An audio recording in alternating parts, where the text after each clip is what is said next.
अस्सलाम वालेकुम स्टूडेंट्स। आज जो हमारा टॉपिक है थर्मो रेगुलेशन। ठीक है, थर्मो रेगुलेशन, थर्म से क्या समझ आ रही है? Therm mean heat, regulation to regulate the heat, इसको हम क्या कहते हैं? थर्मो रेगुलेशन कहते हैं। ठीक है, तो अब हम देखेंगे कि प्लांट्स के अंदर जब टम्परेचर बहुत ज़्यादा हाई हो जाता है या बहुत ज़्यादा लो हो जाता है तो टम्परेचर को रेगुलेट करने के लिए प्लांट जो है वो कौन कौन सी अडॉप्टेशन करते हैं। ठीक है, तो सबसे पहले हम देखते हैं adaptation plant to low and high temperature. ठीक है, यहाँ पे आप लोगों को बता रहे हैं कि जब टम्परेचर बहुत ज़्यादा हाई होता है, ठीक है, जैसे गर्मियां हैं, गर्मियों के अंदर टेम्परेचर बहुत ज़्यादा हाई हो जाता है। हमें पता है कि बहुत ज़्यादा जब टेम्परेचर हाई हो जाता है तो एंजाइम्स क्या हो जाते हैं? डीनेचर हो जाते हैं। ठीक है, एंजाइम्स क्या हैं? प्रोटीन्स हैं, तो प्रोटीन्स क्या होती हैं? डीनेचर हो जाती हैं।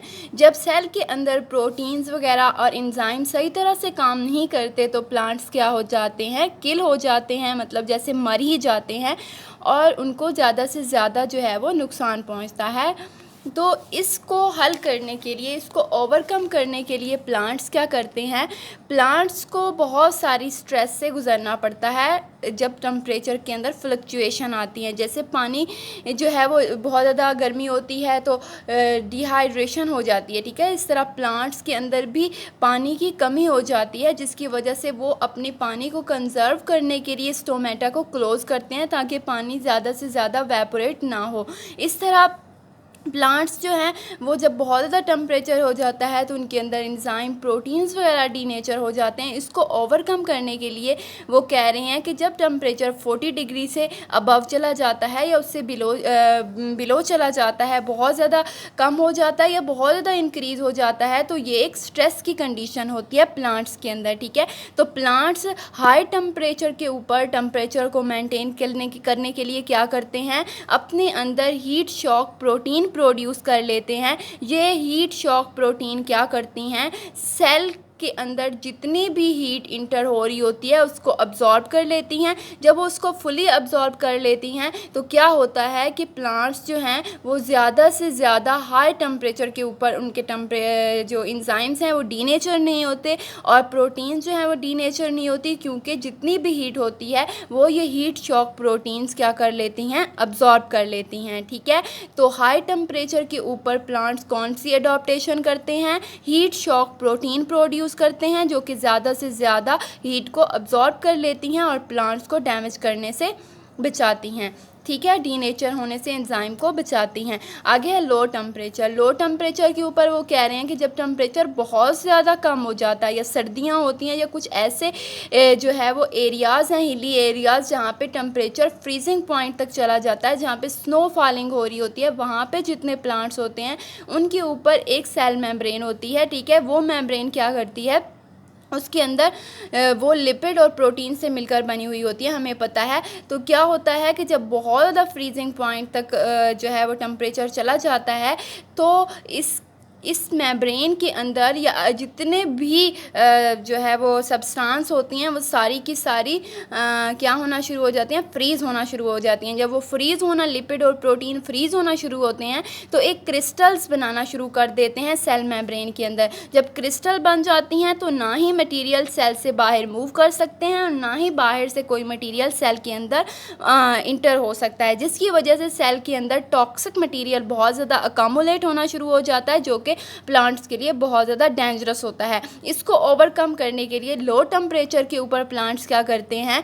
अपनी जो है वो प्लांट्स जो हैं वो जितनी भी मेम्ब्रेन्स होती हैं उनके अंदर अनसैचुरेटेड फैटी एसिड प्रोड्यूस कर लेते हैं जो कि सॉल्युबल नहीं होते वाटर के साथ। ठीक है, जब वो अनसैचुरेटेड फैटी एसिड प्रोड्यूस करते हैं तो इस तरह वो मेम्ब्रेन को क्रिस्टल्स की फॉर्मेशन होने से रोकते हैं।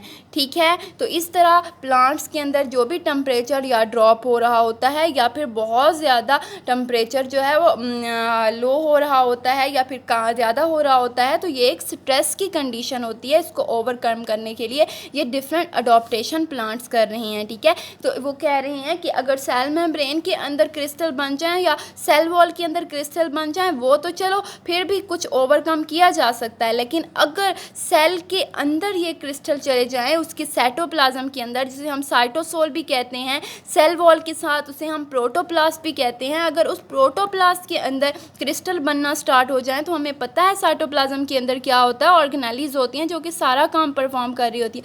अगर वो ऑर्गेनेलीज ही क्रिस्टल बनना स्टार्ट हो जाएं तो वो क्या होगा कि सारा का सारा जितना भी सेल्स है वो डैमेज हो जाएगा, मर जाएगा, वो काम ही नहीं करेगा, ठीक है। तो इस तरह वो क्या करते हैं, इतने टेम्परेचर के ऊपर जब फ्रीजिंग पॉइंट तक चला जाता है तो कुछ प्लांट जैसे आपको यहाँ पे ओक्स बता रहे हैं, शाह बलूत का एक पौधा होता है, मैपल जिसे श्रब्स और ट्रीज़ को मिलकर हम मैपल्स कहते हैं, ठीक है, रोजेज़ हैं, इन सब के प्लांट्स क्या करते हैं, कंपोजिशन सेल जितने भी सब्सटेंस से मिलकर बना हुआ है जो कि फ्रीजिंग पॉइंट पे फ्रीज हो जाती हैं, ऐसे सब्सटेंस को वो चेंज कर लेता है, ठीक है। कंपोजिशन को, सेल की कंपोजिशन जिस सब्सटेंस से या सल्यूट से बनी हुई होती है उसको ऐसे सल्यूट्स में कन्वर्ट कर लेता है जो कि क्रिस्टल की फॉर्मेशन जो है वो लो टेम्परेचर के ऊपर क्रिस्टल्स जिस पे नहीं बनती, ठीक है। तो वो सल्यूट की कंसंट्रेशन को या कंपोजिशन को चेंज कर लेते हैं जिसकी वजह से आइस क्रिस्टल जो है वो सेल के अंदर नहीं बन सकती और इस तरह सेल का जो साइटोसोल पार्ट है वो बहुत ज़्यादा कूल तो हो जाता है लेकिन उसके अंदर आइस की फॉर्मेशन नहीं होती और इस तरह प्लांट्स जो है लो टेम्परेचर के ऊपर क्या कर सकते हैं, सर्वाइव कर सकते हैं, ठीक है। समझ आ गई है। नेक्स्ट हमारे पास है मैकेनिज्म इन एनिमल्स, ठीक है। यहाँ पे आपको बता रहे हैं कि जैसे एनिमल्स जो है वो हीट को अब्जॉर्ब कर रहे होते हैं या हीट को लॉस कर रहे होते हैं, ठीक है, हीट गेन हो रही होती है या लॉस हो रही होती है, जैसे हमारे बॉडी के अंदर डिफरेंट मेटाबॉलिक प्रोसेस हो रहे होते हैं, ब्रेक डाउन हो रही होती है, उससे हीट या एनर्जी रिलीज़ हो रही होती है और जैसे आउटसाइड से हम हीट लेते हैं, ठीक है, तो ये उसके लिए आउटसाइड से जैसे हम इंफ्रा थर्मल रेडिएशन जो आ रही हैं या तो हम डायरेक्ट सन से लेते हैं या फिर रेडिएशंस की फॉर्म में हमें मिल रही हैं, तो इससे क्या हो रहा है, हीट अब्जॉर्ब हो रही है और रिलीज़ कैसे हो रही है, हमारी बॉडी से एवेपोरेशन का प्रोसेस हो रहा है, एवेपोरेटिंग हो रही है, हमारी बॉडी को कूलिंग इफेक्ट मिल रहा है और जितनी भी हीट है वो एटमॉस्फेयर के अंदर जा रही है, ठीक है। इस तरह आपको टेम्परेचर क्लासिफिकेशन एनिमल के अंदर बताया गया है कि एनिमल्स जो है वो टेम्परेचर के हिसाब से अगर देखें तो एनिमल्स की डिफरेंट आपको टाइप बताई गई हैं यहाँ पे। एक जो है वो पैलियोथर्म्स होते हैं, ठीक है, ऑर्गेनिज्म, कुछ हमारे पास जो है वो हीट्रोथर्म्स होते हैं। नेक्स्ट पेज पे आप लोगों को बताया गया है कि ये जो है वो हीट्रोथर्म्स होते हैं। फिर यहाँ पे आपको हीमोथर्म का बताया गया है। हीमोथर्म्स को आगे दो टाइप्स में डिवाइड कर दिया गया है, एक एक्टोथर्म है और एक जो है वो एंडोथर्म है, ठीक है। अब हम देखते हैं कि हमारे पास जो पैलियोथर्म्स हैं, ये पैलियोथर्म्स कैसे ऑर्गेनिजम्स होते हैं जो अपने इन्वायरमेंट के मुताबिक बॉडी के टेम्परेचर को रेगुलेट करते रहते हैं, ठीक है। जो बॉडी का टेम्परेचर रेगुलेट करते हैं उसके अंदर लेस या मोर जो है वो चेंजेस करते रहते हैं, जिस तरह इन्वायरमेंट चेंज होता है वो भी अपने अंदर चेंज लाते रहते हैं। तो ऐसे ऑर्गेनिज्म को हम क्या कहते हैं, पैलियोथर्म्स कहते हैं, जो अपने बॉडी को रेगुलेट करते रहते हैं। अगर हम जो है वो एग्जांपल देखें तो इनवर्टिब्रेट्स जो है वो आ जाती है, इसके अंदर फिशेस, एम्फीबियन, रेप्टाइल, ये सारे के सारे क्या करते हैं, अपनी बॉडी के टेम्परेचर को रेगुलेट करते रहते हैं। और एक हमारे पास आ जाते हैं हीट्रोथर्म्स, ठीक है।